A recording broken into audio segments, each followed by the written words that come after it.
is to acquit the president and to leave it to the voters to choose their president. So Democrats focus on Trump with a portrait of a president they want voters to think about in the run-up to November. He has betrayed our national security, and he will do so again. He has compromised our elections, and he will do so again. You will not change him. You cannot constrain him. He is who he is. Truth matters little to him. What's right matters even less, and decency matters not at all, said Adam Schiff. He is a president who can never be trusted to do the right thing. You just can't. He will not change, and you know it. Then again, Trump's determination to do things his way is precisely why millions of Americans voted for him in the first place. And after these many weeks of the impeachment process, the fact is, millions of Americans are still set to do so again. And Trump knows it. Paul Hunter, CBC News, Washington. President Trump's impeachment trial resumed Monday with closing arguments to senators who seem largely unswayed by arguments so far.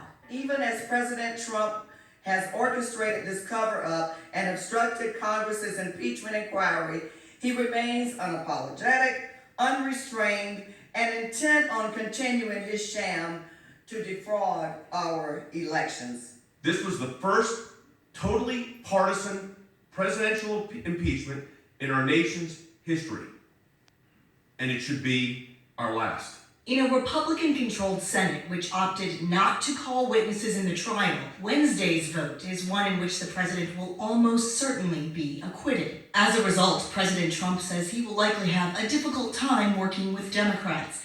Even as his trial was going on, he tweeted on Monday, "I hope Republicans and the American people realize that the totally partisan impeachment hoax is exactly that, a hoax." One test of what comes next will be Tuesday, as Trump delivers his State of the Union address in the same chamber which impeached him. Sitting behind him, House Speaker Nancy Pelosi, who, according to her spokesman, hasn't spoken with the president since October. In Washington, I'm Emily Schmidt.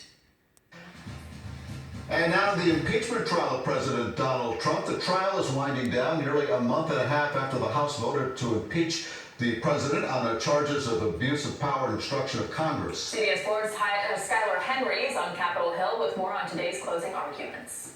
The Senate will come to order. White House defense lawyers blasted the charges against President Trump as partisan as they made their closing arguments for acquittal. This entire campaign of impeachment that started from the very first day that the president was inaugurated was a partisan one. The only appropriate result here is to acquit the president and to leave it to the voters. House managers made a final plea for senators to remove the president from office. The eyes of history are watching.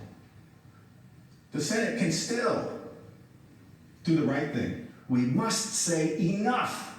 He has betrayed our national security, and he will do so again. He has compromised our elections, and he will do so again. You will not change him. Senators will have the chance to explain how they intend to vote with floor speeches over the next 3 days. The GOP-controlled Senate is expected to take a final vote Wednesday to acquit President Trump on both articles. In a Fox News interview that aired before the Super Bowl Sunday, President Trump cast doubt on being able to work with congressional Democrats in the future. Well, I'd like to, but it's pretty hard when you think about it. I'm not sure that they can do it, to be honest. Some Senate Democrats say they want the president to move past the moment to get back to work on the issues. I think it would be a tragic mistake for him to conclude he cannot work with us. I think we should encourage our president to rise to this challenge.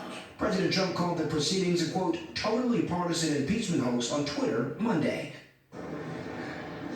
Now, logistically speaking, senators will each have a few minutes to voice why they decided to make the vote that they did, and then they make that final vote on whether to acquit President Trump on Wednesday. We heard from Senator Marco Rubio, who said that he thought that even if Article 1 was worthy of an impeachable offense, he thinks that Article 2 is a complete joke. Now, the big question is whether President Trump will mention impeachment in the State of the Union address tomorrow. A lot of the GOP senators have said that they think that he should forget about impeachment and think about other issues concerning the country. Elliot? They want him to move on. Skylar Henry, thank you very much for that live update from Washington. And more now on the Trump presidency. President Trump is getting ready to deliver his annual State of the Union address tomorrow night, as you just heard. In the primetime speech, the commander-in-chief will focus on prosperity and issues affecting America's working families. A senior administration official says the president will encourage Congress to work with him to continue building an inclusive